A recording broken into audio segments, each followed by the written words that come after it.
गुळ पापडीचे लाडू खूप पौष्टिक आहे, हेल्दी आहे.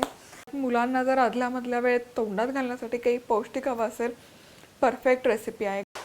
नमस्कार, मधुरात रेसिपी मराठीमध्ये तुम्हा सर्वांचं खूप खूप खूप मनापासून स्वागत. आज आपण पौष्टिक असे गुळ पापडीचे लाडू कसे बनवायचे ते बघतोय. थंडीची चाहूल लागायला सुरुवात झालेली आहे आणि थंडीमध्ये मस्त असं काहीतरी पौष्टिक दमदमीत असेल तर मजा येते. आणि त्यातल्या त्यात मुलांना जर आदल्यामधल्या वेळेत तोंडात घालण्यासाठी काही पौष्टिक हवं असेल, परफेक्ट रेसिपी आहे. गव्हाचं पीठ आहे, गूळ आहे, सुकामेवा आहे, सगळे पौष्टिक जिन्नस आहेत. तवा आहे, तव्यामध्ये तवा गरम केला आहे, तूप वगैरे नाही घेतलेलं. यामध्ये सुकं किसलेलं खोबरं आहे अर्धा कप, तीळ घालायचे 1 चमचा, खसखस 1 चमचा आणि या सगळ्याबरोबरच सुकामेवा आवडीप्रमाणे. आता हे सगळं आपण भाजून घेतोय. अगदी मंद आचेवर हलकासा खरपूस होईपर्यंत हे सगळं भाजून घेऊया. अशाच मस्त चमचमीत आणि झणझणीत रेसिपीजसाठी मधुराज रेसिपी मराठीला सबस्क्राईब करा आणि त्याचबरोबर बेल आयकॉनवरही क्लिक करा. आता व्यवस्थित असा एकसारखा हलकासा खरपूस सोनेरी रंग आलेला आहे. आता हे आपण एका डिशमध्ये काढून घेऊयात.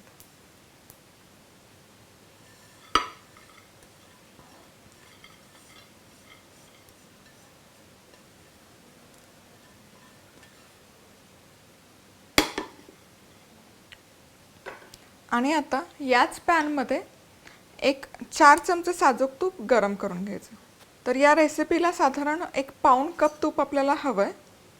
त्यातलं पाव कप तूप आत्ता घालते मी गव्हाचं पीठ भाजताना. यामध्ये 1.5 कप गव्हाचं पीठ घेते.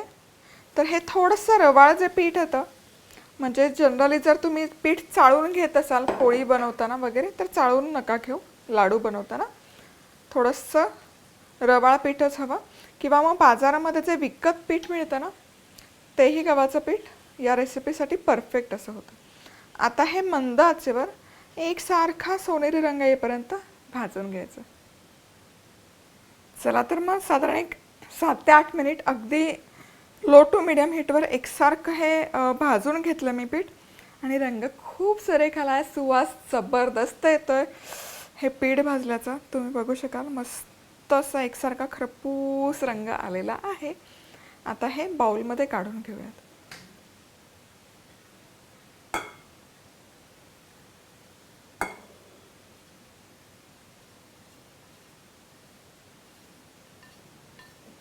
आता या बाउलमध्ये आपले जे सुके जिन्नस आधी आपण भाजून घेतले होते ते मिक्स करूयात.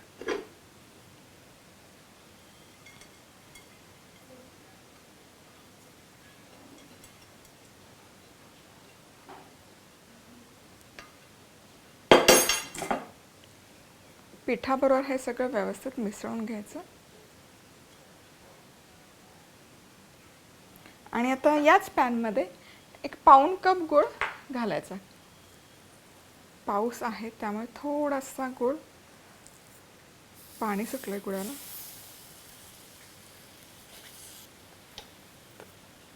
तर आपल्याला इथे पाक वगैरे करायचं नाही आहे. गूळ फक्त मेल्ट झाला पाहिजे इतपतच गरम करायचं. त्यामध्ये जर काही गुठळ्या वगैरे असतील तर त्या निघून गेल्या पाहिजे. आणि इथे तुम्ही बघू शकाल गूळ व्यवस्थित असा वितळला गेला, मेल्ट झालेला आहे. यामध्ये काही गुळाचे खडे वगैरे अजिबात नाही, एकसारखा असा वितळला गेला. आता गॅस बंद करायचा. हा मेल्ट झाला रे झाला की गॅस बंद करायचा. गुळामध्येच वेलची पूड घालायची. खूप छान स्वाद येतो वेलची पूडचा गुळामध्ये. आणि त्याचबरोबर जायफळ घालायचं किसून. जायफळची पूड कधीच करून ठेवायची नाही, असं ताजं ताजं किसून घालायचं, म्हणजे त्याचा स्वाद खूप छान उतरतो त्या पदार्थामध्ये. पटकन मिक्स करायचं. आहा, क्या बात आहे. आणि आता हे या लाडूच्या मिश्रणमध्ये घालूयात.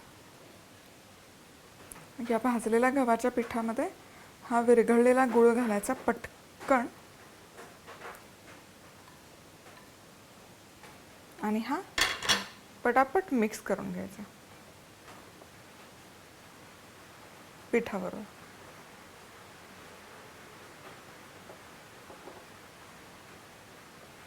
चिक्कीचा गूळ इथे वापरला आहे मी या रेसिपीसाठी. शक्यतो चिक्कीचं वापरायचा, कारण जे पिवळे धम्मक गूळ असतात ते थंड झालं रे झालं की खूप सुके सुके होऊन जातात, त्याला मॉइश्चर राहत नाही, मग ते लाडू नीट वळत नाहीत. त्यामुळे मग शक्यतो चिक्कीचा गूळ वापरायचा जो कमी प्रोसेस केलेला असतो. तर हे हलकंसं आपण थंड करून घेऊयात.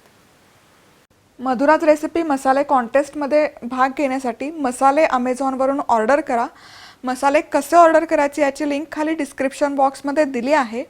मसाले ऑर्डर केले की ऑर्डर नंबर madhurajrecipe@gmail.com वर कळवा आणि जिंका भरघोस बक्षिसं. आता काय होतं ना, हे गूळ जे आपण घातला याच्या गुठळ्या होण्याच्या शक्यता खूप असतात, पीठ आणि गूळ.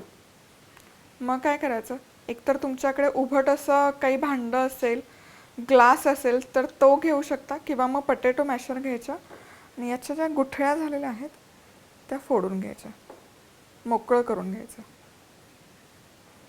हाताने केलं तरी चालेल, किंवा मग अगदीच शॉर्टकट हवा असेल तर फूड प्रोसेसर असेल तर एक पल्स फक्त काढून घ्यायचं फूड प्रोसेसरमध्ये.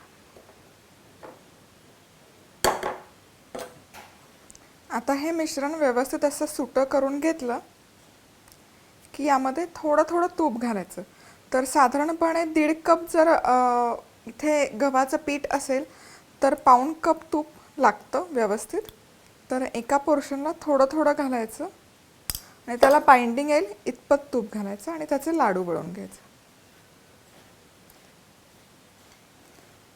थोडंसं हे मिश्रण गरम असताना करायचं, म्हणजे मग लाडू छान वळले जातात आणि खूप छान खुसखुशीत होतात हे लाडू. एका साईडला थोडं थोडं तूप घालायचं आणि लाडू वळून घ्यायचं.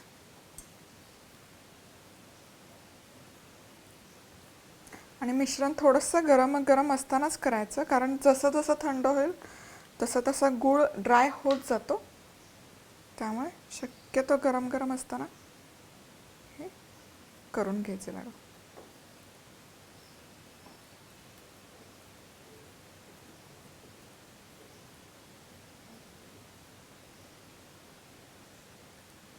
परफेक्ट.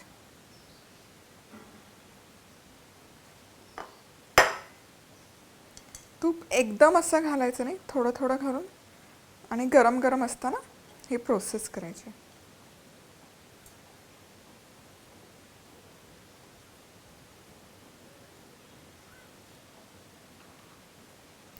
आता लाडू नसेल करायचे तर मग काय करायचं, सेपरेट गूळ मेल्ट नाही करायचा.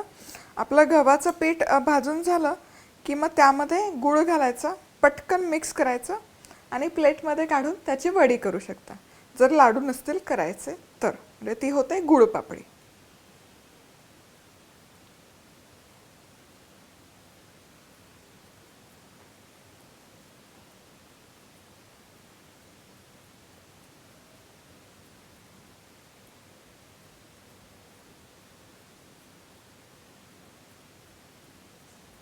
खूप खमंग आणि खुसखुशीत होतात हे लाडू.